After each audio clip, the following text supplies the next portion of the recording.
지금 이 비유는 집을 짓는 건축에 대한 얘기입니다.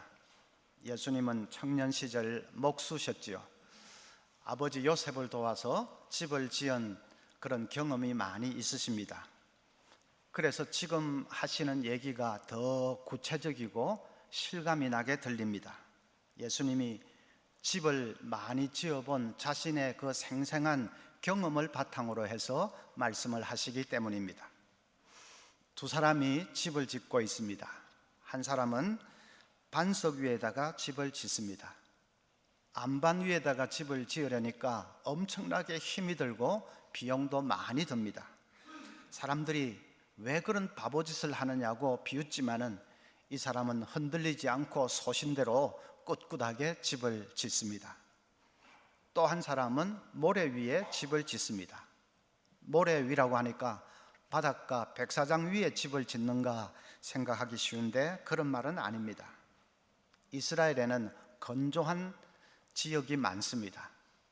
그런 곳에 있는 이 개울은 비가 오지 않으면 바짝 말라서 개울인지 뭔지 잘 구별이 되지가 않습니다.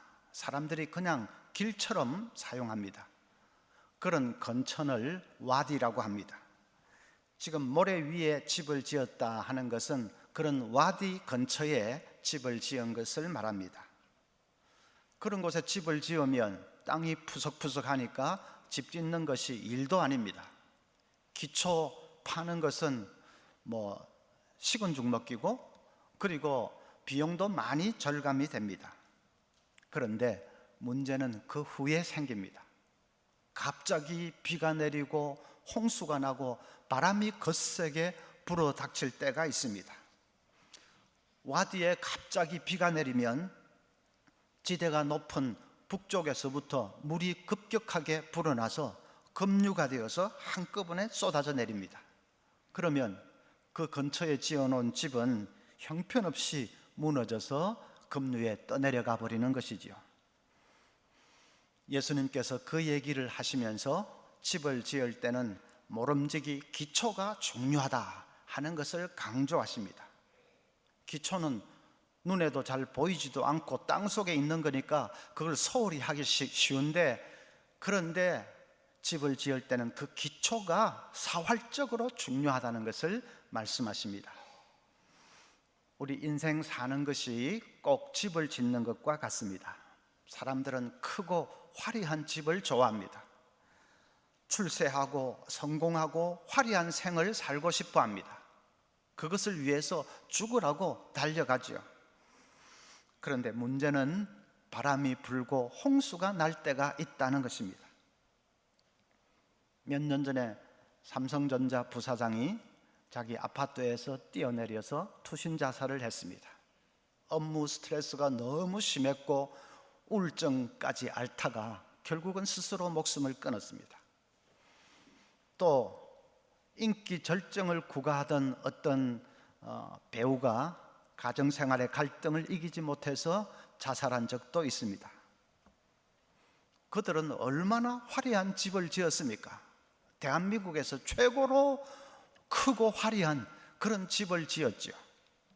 그런데 홍수 한 방에 그냥 처참하게 무너져 버리고 말았습니다. 기초가 너무 허약했습니다.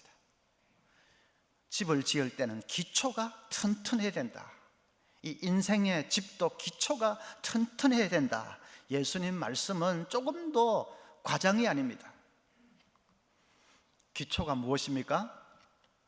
24절 보면 그러므로 누구든지 나의 이 말을 듣고 행하는 자는 그 집을 반석 위에 지은 지혜로운 사람 같으리라. 주님의 말씀이 그것이 기초입니다.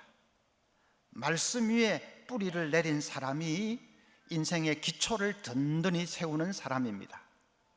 날마다 말씀 속에 거하는 사람, 말씀 붙들고 사는 사람, 그것이 인생을 반석 위에 세우는 그런 사람입니다.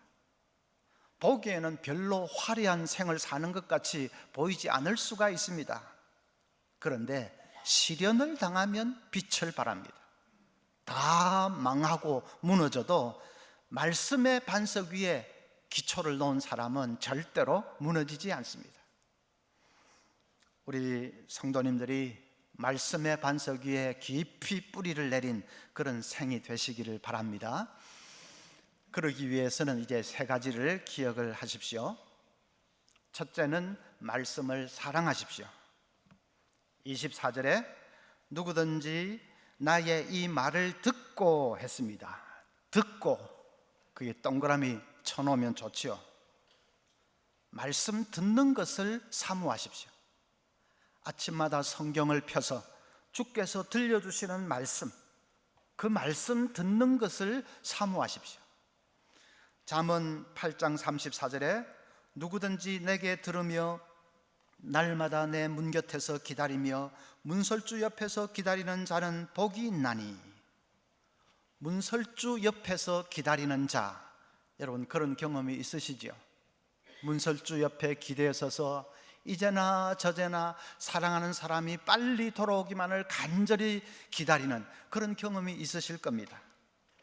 말씀을 그렇게 기다리고 또 사모하는 사람은 복이 있다 하는 것입니다. 왜 그렇습니까? 말씀이 우리 영혼의 양식이기 때문입니다. 갓난아이들은 많이 먹습니다. 자기 몸무게의 25% 정도를 먹는다고 합니다.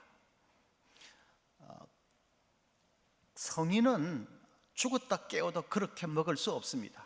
몸무게 60kg인 사람 25%면 15kg인데 하루에 15kg를 먹는 사람이 누가 있습니까?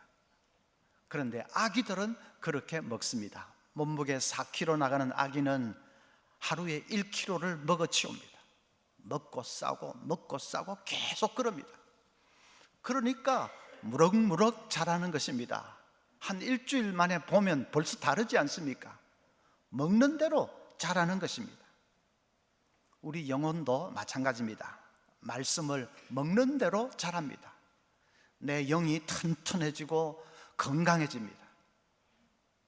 부흥, 가스펠송 부흥을 작곡한 고형원 씨는 청년 시절에 가슴에 불이 붙어서 교회에서 밤을 새울 때가 많았다고 합니다. 청년들이 모여서 몇 시간이고 성경 공부하고 기도하고 그러다 보면 밤을 새울 때가 많았습니다. 하루는 교회에서 밤을 새우고 새벽녘에 집에 들어가다가 아빠와 마주쳤습니다. 아빠가 야 이놈아, 예수가 밥 먹여주냐? 왜 그렇게 미쳐있냐? 하고 야단을 쳤습니다. 아들이 활짝 웃으면서 아빠, 어떻게 아셨어요?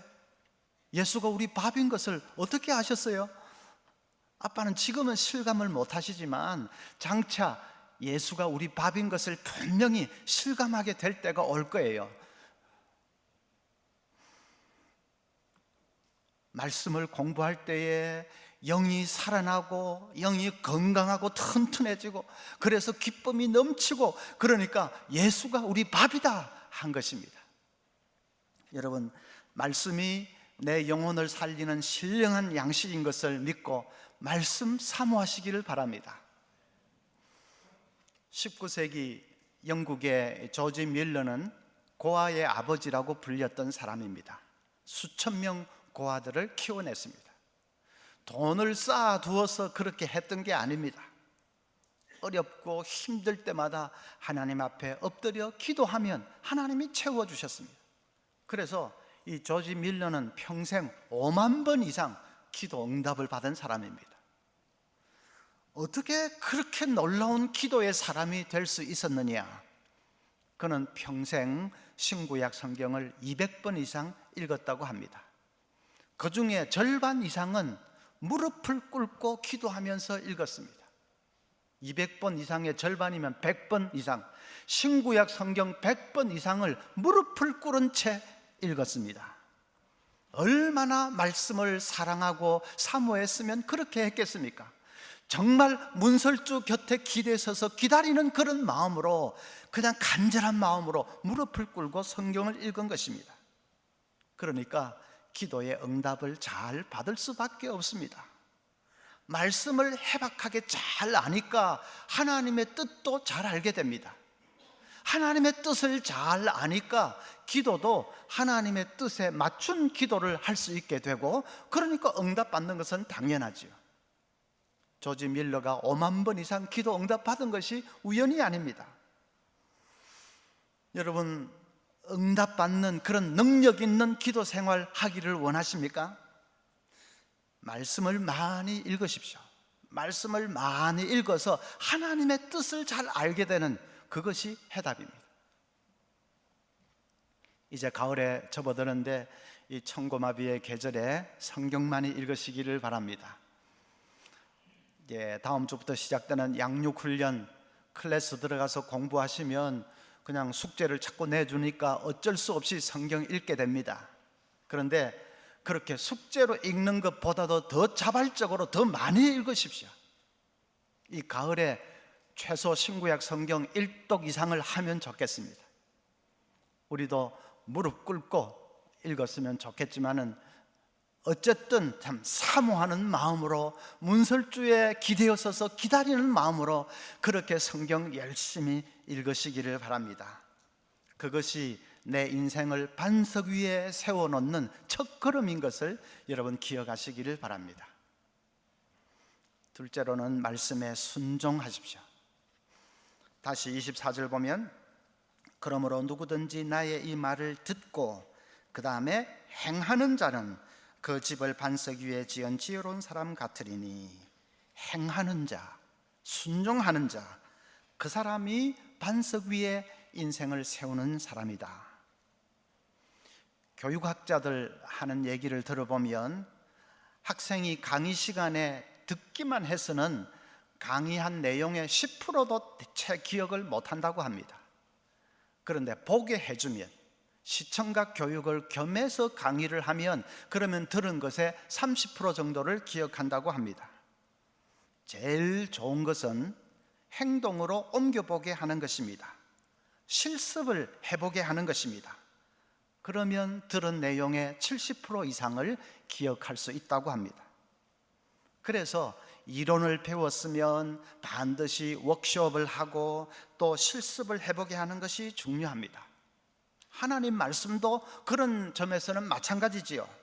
말씀을 들었으면 듣는 것으로 그치지 말고 그 말씀 따라서 순종을 해보고 실천을 해볼 때에 그 말씀이 내 속에 더 깊이 뿌리를 내리게 됩니다.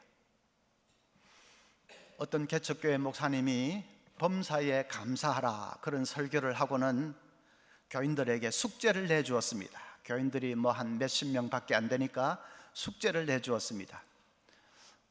오늘부터 이 한 주간 동안은 매일매일 10가지씩 감사 제목을 한번 노트에 기록을 해 보십시오. 그래서 다음 주일 오실 때는 감사 제목 모두 70가지를 적어서 오십시오. 숙제를 내주었습니다. 교인들이 첫째 날, 둘째 날은 그런 대로 했습니다. 셋째 날 되니까 이제 더 이상 감사할 것이 없습니다. 그래도 숙제니까 어떻게든 해야 됩니다. 그래서 고민을 하면서 생각을 해보니까 이전에는 생각지도 못했던 감사할 그런 일들이 떠오릅니다. 그래서 10가지를 적었습니다. 이제 넷째 날 되니까 이제는 진짜로 없다 그랬는데 또 그 가정 구석구석을 살피면서 한번 돌아보니까 또 감사할 일이 있습니다.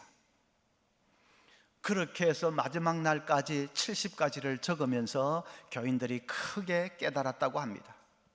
조금만 좀 돌아보고 깊이 생각해 보면 감사할 일이 이렇게 많은데, 그런데 평소에 새카맣게 그것을 그냥 잊어버리고 늘 불평과 원망으로 살았던 자기들의 잘못을 깨달은 것입니다. 그러고 나니까 그 한 번인데 교회 분위기가 많이 달라졌다고 합니다. 교인들 입에서 늘 감사합니다, 감사가 흘러나오는 그런 따뜻한 교회가 되었다고 합니다. 만약에 그 목사님이 범사에 감사하라 그 설교 말로만 하고 그쳤다면 교인들이 그렇게 피부 깊숙하게 깨닫지는 못했을 것입니다. 그런데 그 말씀을 실천을 해보고 순종을 해보니까 말씀이 더 분명하게 이해가 되고 자기 것으로 소화가 된 것이죠. 말씀이 그들 속에 이제 뿌리를 내리기 시작한 것입니다. 아는 것이 힘이다 하는 말 있죠? 그 말은 바꿔야 됩니다. 아는 것이 힘이 아닙니다. 실천이 힘입니다. 순종이 힘입니다. 머리로 알기만 하고 거쳐버리면 그건 아무것도 아닙니다. 순종하는 것이 힘입니다. 위대한 부흥사 D.L. 무디를 아실 겁니다.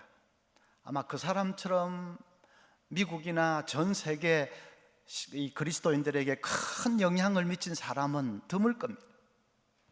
그런데 무디는 초등학교밖에 안 나온 그런 구두수성공 출신입니다. 배경이 별로 없는 그런 사람이 어떻게 그런 놀라운 사역을 감당할 수 있었을까? 시카고에 무디 기념 박물관이 있는데 가보면 이런저런 것이 많이 전시되어 있는데 그 중에 이 D.L. 무디가 사용했던 성경이 전시되어 있습니다. 그 성경을 자세히 보면 여기저기에 영어로 대문자로 T자와 P자를 써놓은 것을 볼 수 있습니다.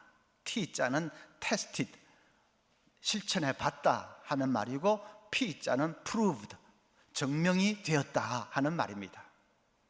내가 실천을 해보니까 진짜 말씀대로 이루어지더라 그런 말입니다.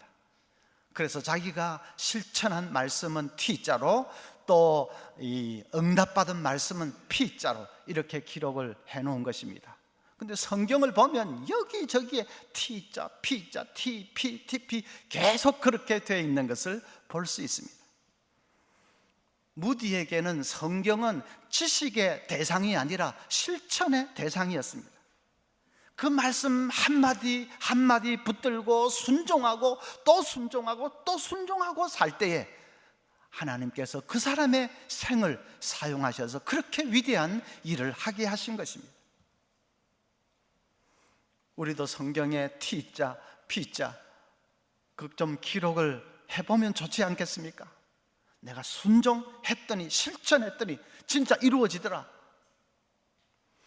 순종하는 것이 쉽지는 않습니다. 나를 쳐서 복종시켜야 될 때가 많습니다. 내 본성은 세상 것 좋아하고 세상 길로 나아가기를 좋아하기 때문에 말씀 순종하기 위해서는 나를 쳐서 복종시키고 나를 십자가에 못 박아야 할 때가 많습니다. 그래도 말씀 한마디 한마디 순종하기 위해서 나를 쳐서 복종시키는 그 실험을 하면서 그래서 그 말씀 붙들고 나아갈 때에 그것이 인생의 기초를 이 반석 위에 깊이 내리는 것입니다. 홍수가 와도 흔들리지 않게 됩니다. 어떤 시련의 비바람이 몰아쳐도 이겨나갈 수 있게 됩니다. 어떤 책을 보니까 망하는 기업은 특징이 있다고 합니다. 망하는 기업은 분명히 특징이 있다. 화장실이 지저분하다든지 깨진 유리창이 방치되어 있다든지 직원들이 불친절하고 상하 위계 질서가 없다든지 회의 시간이 길고 임원 교체가 빈번하고 낯선 사람 출입이 잦고 사장이 역술인에 의존해서 경영하고 그런 특징이 있습니다. 그래서 이 은행이나 신용평가 기관에서는 그런 것을 잘 알기 때문에 어떤 회사가 그런 특징이 있는지 없는지를 잘 살펴서 그 회사가 장차 성공하겠다 혹은 망하겠다 하는 것을 예측을 할 수 있다고 합니다. 회사만 그런 것이 아니라 개인도 마찬가지입니다. 자기 관리를 잘 못해서 신용불량자가 되는 사람은 보면 특징이 있답니다. 이 사고방식이나 혹은 생활 습관이나 그런데 무슨 특징이 있습니다.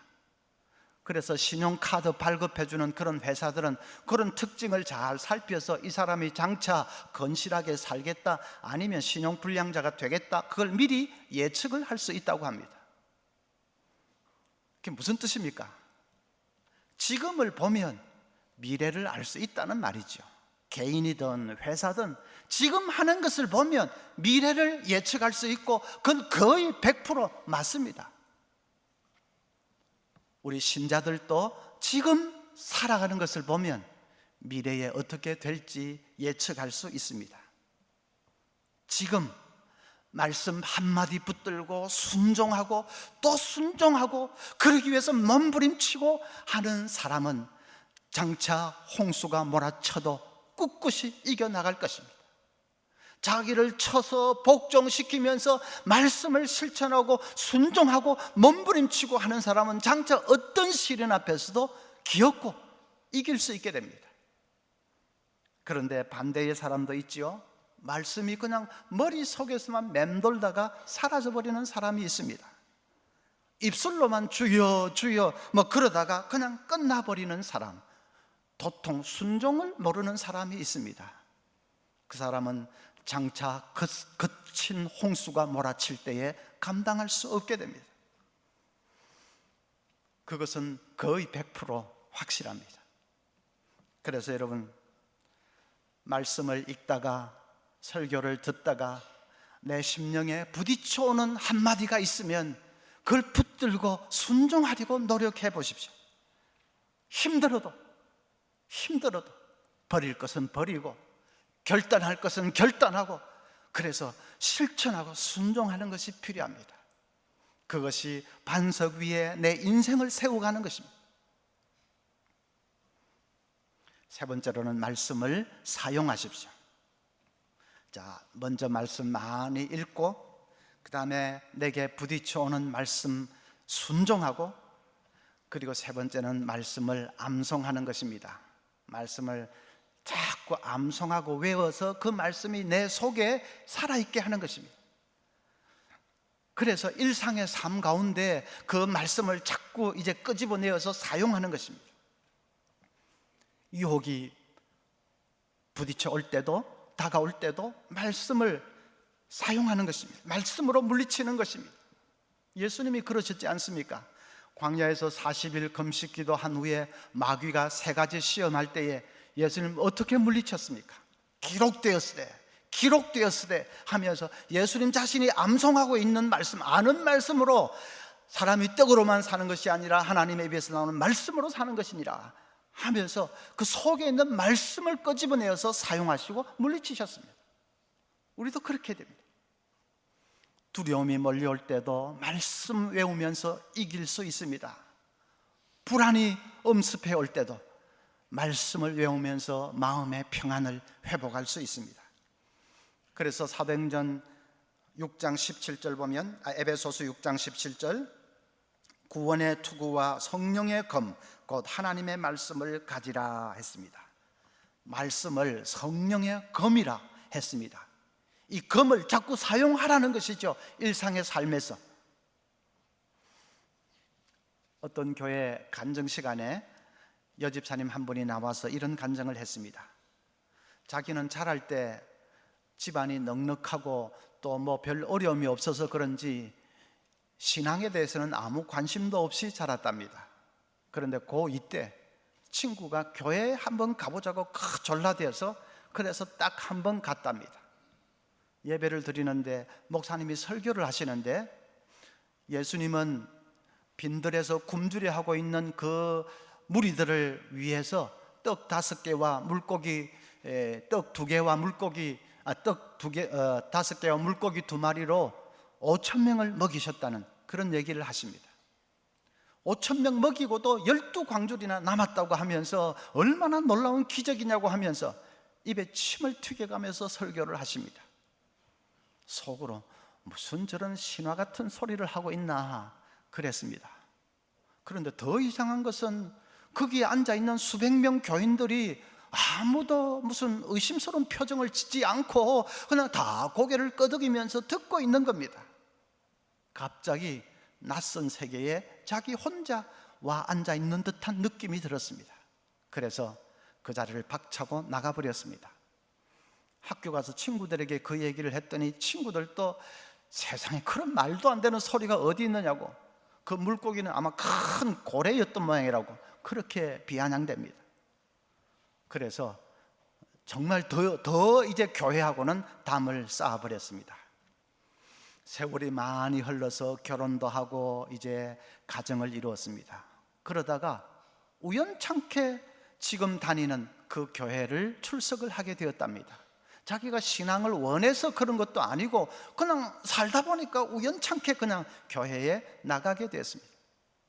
등록한 지 얼마 되지 않아서 목사님이 집으로 신방을 왔습니다. 집에서 이제 예배를 드리는데 말씀은 마태복음 14장 15절부터 보겠다고 하십니다. 이렇게 뒤적뒤적 하면서 찾다가 놀라서 나자빠질 뻔했습니다. 바로 오병이어 말씀이었습니다. 목사님이 설교를 시작하시는데 20년 전에 그 일이 생각나서 심장이 그냥 벌떡벌떡 뜁니다. 그런데 그날 목사님의 말씀은 달랐습니다.